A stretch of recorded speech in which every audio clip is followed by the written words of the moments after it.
Kali ini Mimin akan membahas alur cerita One Piece chapter 1166 sampai chapter 1170. Cerita dimulai pasca Garp dan Roger bekerja sama dan mengeluarkan kombinasi serangan Haki Raja untuk mengalahkan Demon Sebek pada insiden God Valley. Serangan pamungkas dari Roger dan Garp akhirnya membuat mereka berdua jatuh pingsan karena kelelahan yang luar biasa. Namun serangan itu berhasil mengembalikan kesadaran dari Rox di Sebek ke bentuk normalnya atau manusia biasa. Di saat Rox bertanya-tanya apakah ia bisa keluar dari pulau itu hidup-hidup, ia melihat Garling, Somers, dan Mevi mendekat. Saat itulah ia sadar bahwa ajalnya sudah menjemputnya. Dalam hatinya, Rox menyuruh Roger dan Garp untuk segera lari. Ia tidak ingin mereka mati bersamanya. Namun jauh di lubuk hati yang paling dalam, ia berterima kasih karena mereka telah menghentikan amukannya. Garling kemudian mencabut pedangnya dan menusuk Rox, mengakhiri hidup bajak laut mengerikan itu selamanya. Beruntung Rayleigh dan Gaban berhasil membawa Roger dan Garp pergi dari sana. Saat terbangun dengan lemas, mereka bertanya apa yang terjadi kepada Rox. Dengan wajah serius, Rayleigh memberitahu Roger bahwa kesatria dewa telah menghabisinya. Pulau God Valley akhirnya tenggelam ke dasar lautan karena serangan bertubi-tubi dari angkatan laut. Semua orang pun berpencar dan sejarah mencatat bahwa kejadian ini tidak pernah tertulis dalam buku manapun, namun menjadi pemicu lahirnya berbagai legenda baru di masa depan. Di atas kapal Oro Jackson, Roger akhirnya terbangun. Kru kapalnya sangat gembira karena mereka kini bisa memeriksa tumpukan harta karun yang mereka jarah di Pulau God Valley. Namun di tengah kegembiraan itu, Roger mendengar suara tangisan bayi dari salah satu peti harta karun. Saat diperiksa, mereka menemukan bayi laki-laki yang kita tahu bernama Shanks. Sementara itu, kabar tentang runtuhnya bajak laut Rox tersebar ke seluruh dunia. Namun pemerintah dunia menyensor ketat cerita tersebut. Mereka hanya menonjolkan peran dari Monkey D. Garp hingga ia dijuluki sebagai pahlawan angkatan laut. Garp marah besar karena ia tahu berita itu bohong. Sengoku mencoba menenangkan Garp dengan mengatakan bahwa dalam organisasi sebesar Marine sangat mudah bagi petinggi untuk memanipulasi informasi. Mendengar itu, Garp berkelahi dengan Sengoku dan mengejeknya sebagai orang yang hanya gila jabatan. Garp menegaskan bahwa ia tidak akan keluar dari angkatan laut karena masih ada hal yang harus ia lindungi. Namun ia mengancam Sengoku jika Sengoku menjadi korup, Garp sendiri yang akan menghabisinya. Sementara itu di Elbaf, berita kematian dari Rox di Sebek sampai ke telinga Loki yang merasa sangat terpukul. Ia teringat saat ia meminta Rox membawanya ke laut. Namun Rox di Sebek menolak karena Loki masih kecil. Rox juga sempat mengeluh karena gagal mengajak Harald untuk bergabung dengannya di bajak laut Rox. Loki sempat mengira Rox adalah sosok dari Nika yang akan menghancurkan dunia. Namun Rox di Sebek mengoreksi bahwa ia hanya ingin menguasai dunia saja. Menurut Rox, jika ada orang yang punya kekuatan untuk menghancurkan dunia, orang itu adalah Harald. Rox menjelaskan bahwa ada kekuatan raksasa yang tertidur bernama Galeila dan hanya Harald yang bisa mengendalikannya. Rox yakin dengan bantuan Harald dan para raksasa, kru milik Rox yang liar tidak akan terkalahkan. Di tempat lain, Harald menghajar seorang raksasa yang menjarah warga sipil. Meskipun raksasa itu meminta maaf, Harald tetap memukulinya. Harald merasa raksasa-raksasa nakal seperti itulah yang merusak reputasi kaum mereka di mata pemerintah dunia, sehingga aliansi kedamaian sulit tercapai. Karena ketakutannya merusak peluang aliansi dengan pemerintah dunia, Harald sampai tidak membantu Rox saat dibutuhkan, dan hal ini menjadi sebuah penyesalan yang tidak bisa ia maafkan. Selanjutnya diperlihatkan Garp mengunjungi Dragon yang sedang ditahan. Garp memberikan kunci sel kepadanya. Dragon memberitahu ayahnya bahwa setelah ia bebas, ia akan keluar dari angkatan laut karena ia membenci sistem tersebut, dan Garp menerima keputusan itu. Selanjutnya di Elbaf, Harald mengucapkan selamat tinggal kepada Ida, Jarul, Hayruddin, dan Loki. Ia meminta Hayruddin dan Loki untuk bekerja sama sebagai putranya. Harald kemudian berlayar menuju Marineford. Di hadapan angkatan laut dan pemerintah dunia, ia memohon agar mereka mengizinkannya menebus dosa-dosa kaum raksasa di masa lalu. Ia hanya menginginkan masa depan yang damai antara para manusia dan raksasa. Untuk menunjukkan kesungguhannya, Harald mencabut tanduknya sendiri dengan tangan kosong dan menawarkan dirinya untuk menjadi seorang budak asalkan kaumnya bisa hidup berdampingan dengan damai. 5 tahun setelah insiden God Valley, sebuah rumor mulai beredar di kalangan bajak laut, yaitu tentang sosok raksasa misterius yang menyerang kapal-kapal di tengah kabut tebal. Ternyata sosok itu adalah Harald. Demi menebus dosa kaumnya, ia menerima tawaran pemerintah dunia untuk menjadi pembersih yang menumpas bajak laut pembuat onar. Sementara itu dunia pun mulai berubah. Mantan anggota bajak laut rock seperti Newgate, Lin, dan Kaido bangkit menjadi seorang kaisar laut atau Yonko. Namun hanya satu orang saja yang berhasil menaklukkan Greenland sepenuhnya, yaitu Goldie Roger sebagai sang raja bajak laut. Selanjutnya eksekusi Roger kemudian memicu era besar bajak laut, di mana ribuan orang pun berlayar demi menemukan harta karun One Piece. Untuk menghadapi era baru yang kacau ini, pemerintah dunia mulai memasukkan kaum raksasa ke dalam angkatan laut. Harald sendiri dipanggil menghadap Gorose dan dianugerahi sebagai pedang setia Tuhan atau Blade of God. Di lengannya ditanamkan sebuah lingkaran sihir, dan lingkaran sihir ini memiliki 3 tingkatan. Pertama ialah Shallow Covenant, yaitu perjanjian dangkal, tingkat terendah yang dimiliki Harald saat ini. Yang kedua Depths Covenant, yaitu perjanjian dalam. Dan yang ketiga adalah Abyssal Covenant, yaitu perjanjian dasar laut, tingkat tertinggi yang hanya diberikan kepada 13 orang pilihan dari Imu. Harald menerima tugas ini dengan bangga karena ia percaya ini adalah jalan agar Elbaf bisa diakui oleh dunia. Namun ia dilarang membocorkan apapun yang ia lihat di tanah suci Merijoa, termasuk kepada kaumnya sendiri. Jauh sebelum kekacauan itu, Harald sempat bertemu dengan Raja Neptune dari Pulau Manusia Ikan. Mereka pun minum bersama sambil tertawa. Neptune sempat bercanda ingin menjodohkan putrinya yang akan lahir dengan Loki. Harald awalnya menolaknya, namun ia mulai mempertimbangkan ide itu saat ia tahu putri dari Neptune mungkin memiliki kekuatan yang besar. Di tahun yang sama, Jaguar di Saul memutuskan menetap di Elbaf dan membuka sekolah atas permintaan dari Harald. Waktu berlalu hingga tiba saatnya Visser Tiger mencoba melarikan diri dari perbudakan di Merijoa. Saat Tiger terkepung, seorang kesatria dewa misterius justru membantunya dengan memutus rantai lehernya dan memberikan akses ke gudang senjata. Hal ini memicu sebuah kebakaran besar di Tanah Suci yang membuat para budak seperti Hancock dan Koala berhasil kabur. Di tengah penyelidikan pengkhianat tersebut, Harald bertemu dengan Shanks yang kini memegang pangkat sebagai Devout Blade of God, sama seperti Harald. Berbeda dengan Shanks yang kita kenal, Shanks di sini sangat angkuh. Ia membentak Harald dan menyuruhnya tidak bicara, seolah-olah mereka setara. Harald merasa wajah dari Shanks sangat familiar, namun ia tetap merasa curiga kepada niat pemuda itu. Garling juga menjelaskan kalau Shanks adalah kembaran dari Shamrock yang terpisah cukup lama.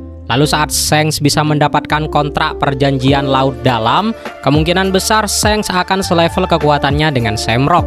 Selanjutnya Shanks dan Shamrock berjalan bersama dan berniat menangkap pengkhianat di Merijoa yang membebaskan para budak. Padahal seperti yang kita tahu, Shanks hanya memainkan sebuah peran ganda. Dia hanyalah bajak laut yang pergi ke Merijoa untuk menggali informasi di Tanah Suci.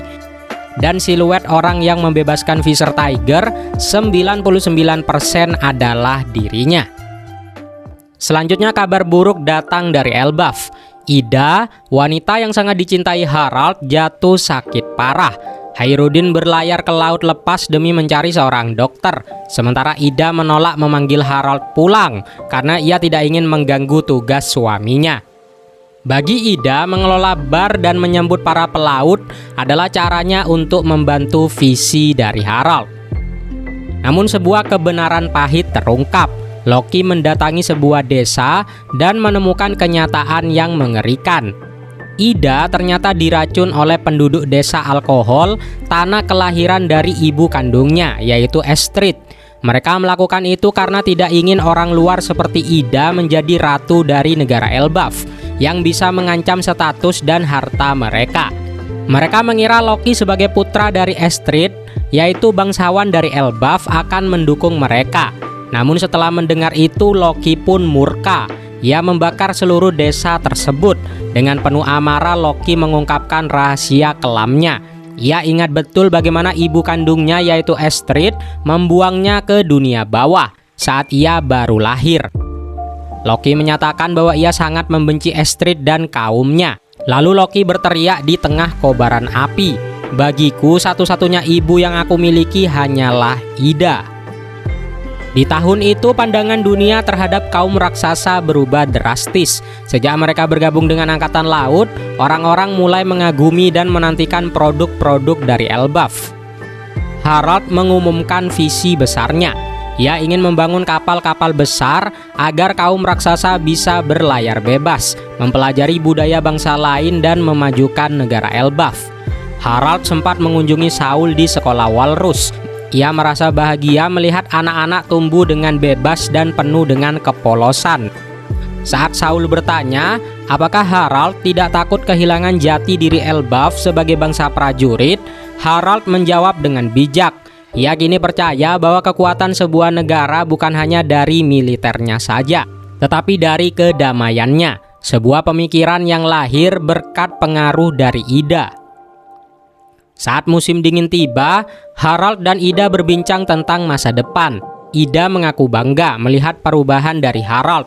Namun ia berpesan agar Harald tetap menghargai harga diri prajurit kaum Elbaf, bukan untuk menghapusnya sama sekali. Mereka berdua bermimpi untuk berkeliling dunia bersama saat Elbaf resmi diakui oleh pemerintah dunia. Namun takdir berkata lain. Penyakit akibat racun yang diderita oleh Ida akhirnya merenggut nyawanya.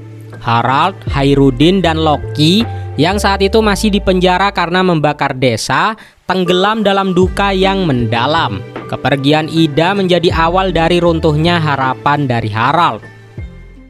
14 tahun yang lalu, Harald pergi ke Merijoa. Ia mendapat kabar yang mengejutkan, di mana Seng setelah meninggalkan kelompok Kesatria Dewa sesaat sebelum ia resmi dilantik.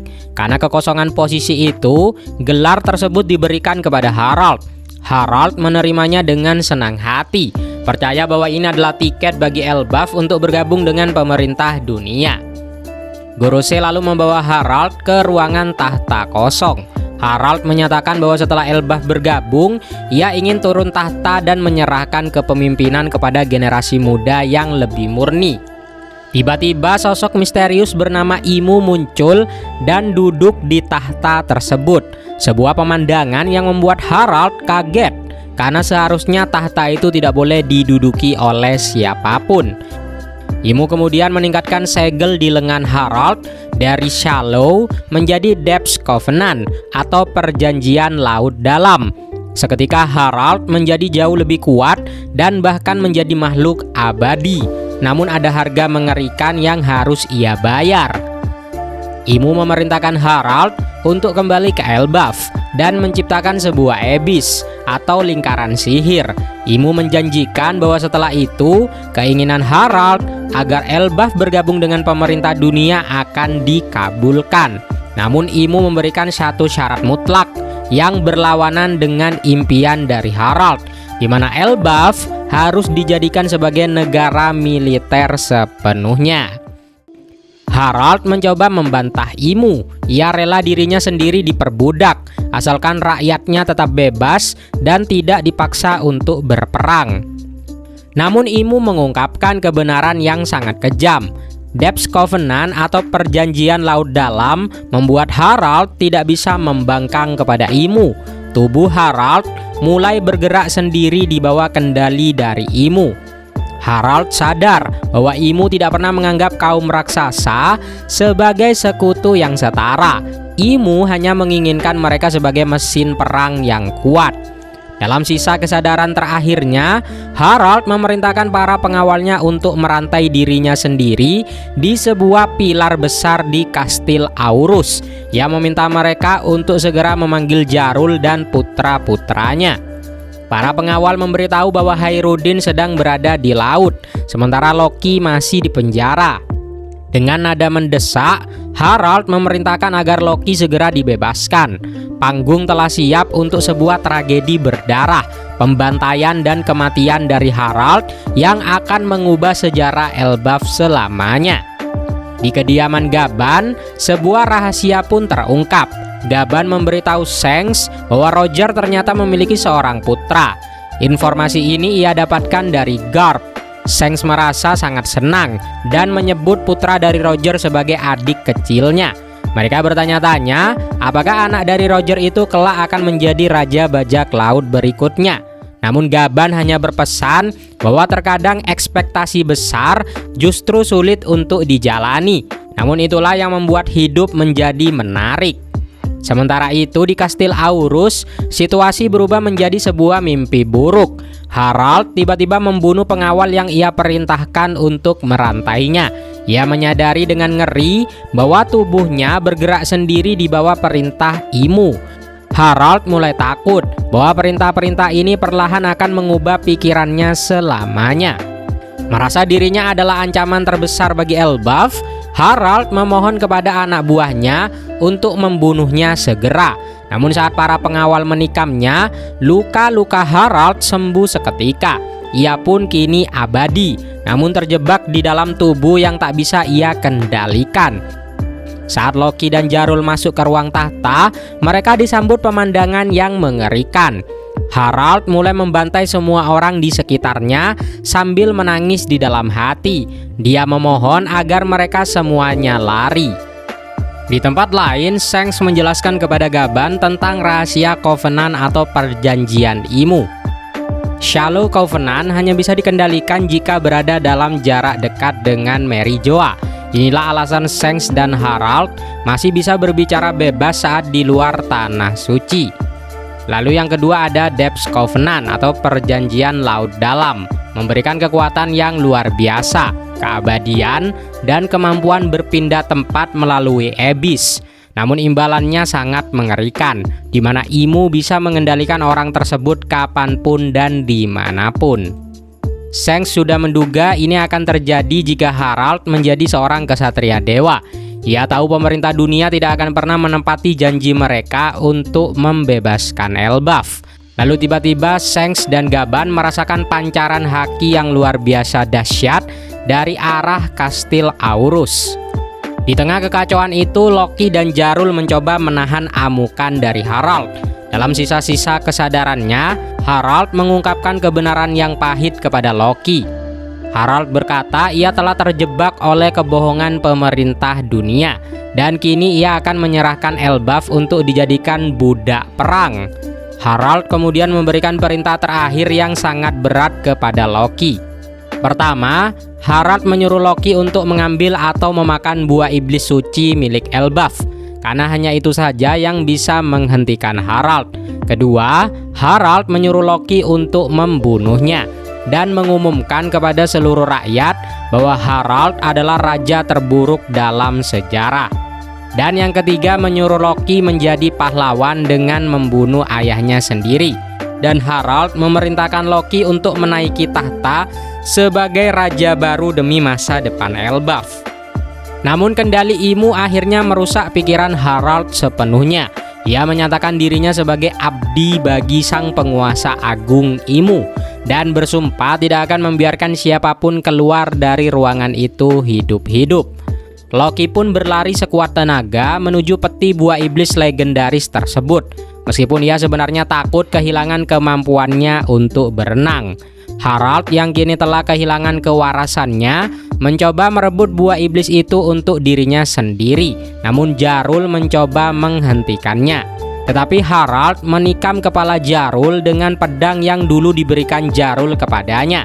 Luar biasanya, Jarul masih bisa bertahan hidup berkat helm yang ia pakai.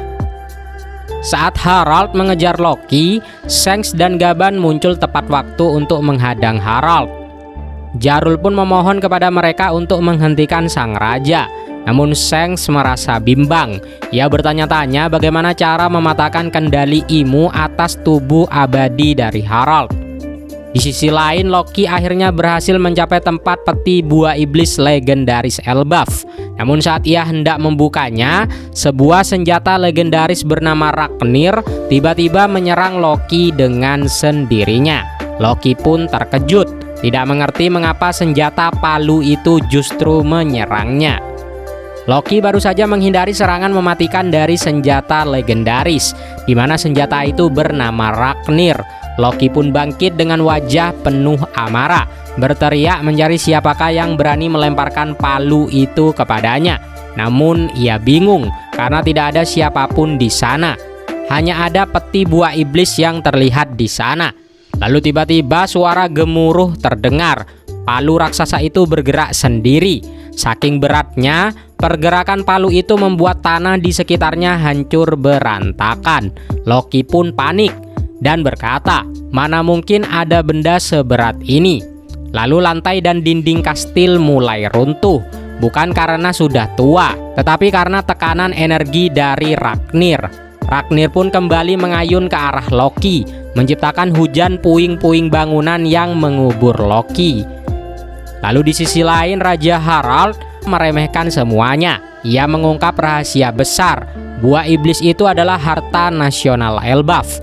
Alasan tak ada yang memakannya selama ratusan tahun bukan karena tidak ada yang mau, tetapi karena tidak ada yang diakui oleh Raknir sebagai penjaga buah iblis tersebut. Hanya mereka yang direstui oleh Raknir yang bisa memakan buah iblis legendaris. Sementara Loki pun lari pontang-panting menghindari serangan dari Raknir. Sementara Harald berdiri di atas tumpukan mayat prajurit raksasa, menyombongkan kekuatan barunya. Namun kesombongannya pun terhenti seketika, karena saat itu Shanks dan suku Pergaban menyerang Harald secara bersamaan. Ledakan Haosoku Haki atau Haki Raja menyambar seperti petir. Serangan gabungan ini sangat fatal. Lalu Gaban menjelaskan kelemahan dari musuh mereka, yaitu para kesatria dewa. Gaban berkata, jika kita menyerang terus-menerus dengan Haki Raja, regenerasi mereka akan melambat hingga mereka tak bisa bertarung lagi. Harald meraung marah, memanggil nama Gaban. Namun Gaban dengan tenang membalas, kami tidak akan membiarkan orang gila sepertimu berkeliaran bebas. Shanks lalu bertanya, bagaimana Gaban tahu kelemahan dari para kesatria dewa? Gaban pun bercerita bahwa di masa lalu, para kesatria dewa sering datang untuk mengambil Shanks saat Shanks masih berada di kapal Roger. Sebuah kilas balik singkat memperlihatkan seorang kesatria dewa yang menuntut penyerahan anak berambut merah, putra dari sang kapten atau komandan mereka, yaitu Garling. Gaban menegaskan, setiap kali kesatria dewa datang, kami yaitu para bajak laut Roger menebas mereka semua. Shanks pun teringat seseorang bernama Somers pernah mengatakan hal yang serupa kepadanya saat di Merijoa. Gaban menyadari betapa mengerikannya fakta bahwa Tenryubito atau kaum naga langit memiliki unit tempur sekuat ini, padahal dunia mengira bahwa mereka itu hanyalah makhluk yang lemah. Menurut Shanks, kaum naga langit menganggap diri mereka suci dan hidup dalam kemewahan serta kemalasan, serta menjauhi diri dari dunia orang kelas bawah. Shanks berkata, hidupku jauh dari kata menyenangkan. Namun menurut Gaban, itulah yang namanya takdir, sambil tersenyum. Shanks pun bertekad untuk menyelamatkan Harald. Namun Gaban berkata, Jika itu maumu, harapan satu-satunya ada pada Loki. Kembali ke Loki, ia berteriak kepada palu Raknir agar menyingkir. Tiba-tiba palu itu berputar dengan kecepatan tinggi dan menghantam palu milik Loki hingga hancur berkeping-keping. Keanehan pun terjadi. Palu Raknir berubah wujud menjadi seekor tupai dengan benjolan besar di kepalanya. Tupai itu tampak pusing dan menangis serta marah. Berpindah kembali ke pertarungan Gaban dan Shanks melawan Harald. Mereka kesusahan untuk mengalahkan Harald. Lalu Gaban mengungkapkan kalau dia belum pernah melawan kesatria suci yang memiliki haki raja seperti Harald. Sehingga inilah yang membuat Shanks dan Gaban kesulitan untuk mengalahkan Raja Elbaf itu. Pertarungan pun terus berlanjut dan Jarul memerintahkan para penjaga untuk membunuh Harald agar Harald tidak bisa memakan buah iblis legendaris Elbaf. Lalu kembali ke ruangan harta Elbaf. Secara mengejutkan, Raknir menyerahkan buah iblis harta nasional itu kepada Loki. Tanpa ragu, Loki pun memakan buah iblis itu. Siluet transformasi Loki terlihat sangat mengerikan. Kuku dari Loki berubah menjadi sebuah cakar yang tajam. Ia pun berubah menjadi makhluk mitologi yang luar biasa besar. Namun Oda masih merahasiakan wujud aslinya dengan siluet yang misterius. Raknir atau tupai itu tampak bergembira saat melihat perubahan dari Loki. Auman dari Loki mengguncang seluruh area istana. Lalu kembali ke Harald. Ia kini telah menjadi monster sejati yang membantai pasukannya sendiri. Namun bayangan makhluk besar atau Loki dalam wujud Zoannya datang dan menghajar Harald tanpa ampun. Kalau dilihat, perubahan Loki ada awan putih yang menandakan ini adalah perubahan mythical Zoan seperti Nika. Setelah pukulan bertubi-tubi, Harald kembali ke wujud manusianya, terlepas dari kendali jahat Imu untuk sementara. Loki pun kembali ke wujud normalnya. Kini dia memegang senjata Raknir di tangannya. Selanjutnya Harald berkata jika dia sudah menduga bahwa darah penakluk ada dalam tubuh Loki. Momen emosional pun terjadi. Harald yang sekarat pun sadar kembali. Ia memperingatkan Loki bahwa kesadarannya hanya sementara dan berkata, "Jangan tertipu, Nak. Lihatlah kehancuran yang kubuat," ucap dari Harald. Loki pun menangis. Ia bersikeras bahwa ayahnya hanya dikendalikan. Namun Harald menolak alasan itu. Ia meminta Loki untuk menjadi pemimpin sejati, yaitu menjadi raja yang bisa memerintah Elbaf bersama saudaranya dalam sebuah harmoni. Loki berkata, "Kau adalah ayah yang terburuk," teriak Loki sambil menangis. Harald tersenyum getir dan berkata, "Memaksa seorang anak untuk mengakhiri nyawa ayahnya sendiri. Aku memang ayah yang tak berguna." Harald berterima kasih kepada Loki atas apa yang dilakukannya demi Ida. Meskipun desa alkohol terbakar, perasaan Loki telah tersampaikan. Dan Harald akhirnya mengerti bahwa Loki menyayangi dan menganggap Ida sebagai ibunya. Harald lalu berkata, "Cepatlah Loki, aku mulai kehilangan kendali lagi." Loki pun lalu bergegas mengarahkan Raknir ke arah Harald dan berkata, "Aku tidak akan memaafkanmu karena membuatku melakukan tugas kotor seperti ini, Ayah." Namun Harald hanya bisa tersenyum dan mengatakan jika ia menyayangi Loki. Pemandangan kastil Aurus terlihat dari jauh. Loki memanggil petir raksasa menggunakan Raknir untuk memberikan serangan terakhir yang diperkuat dengan haki raja yang dimiliki oleh Loki. Di detik-detik terakhir, Loki teringat kenangan masa kecilnya saat ayahnya memeluknya dengan lembut untuk pertama kalinya. Dengan hati yang hancur namun penuh dengan tekad, Loki menghantamkan Raknir ke arah ayahnya. Tubuh dari Harald hancur seketika. Dalam pikiran terakhirnya sebelum mati, Harald tidak memikirkan kekuasaan ataupun kekuatan. Ia hanya melihat masa depan Elbaf, di mana pemandangan anak-anak raksasa yang tersenyum dan bermain dengan damai.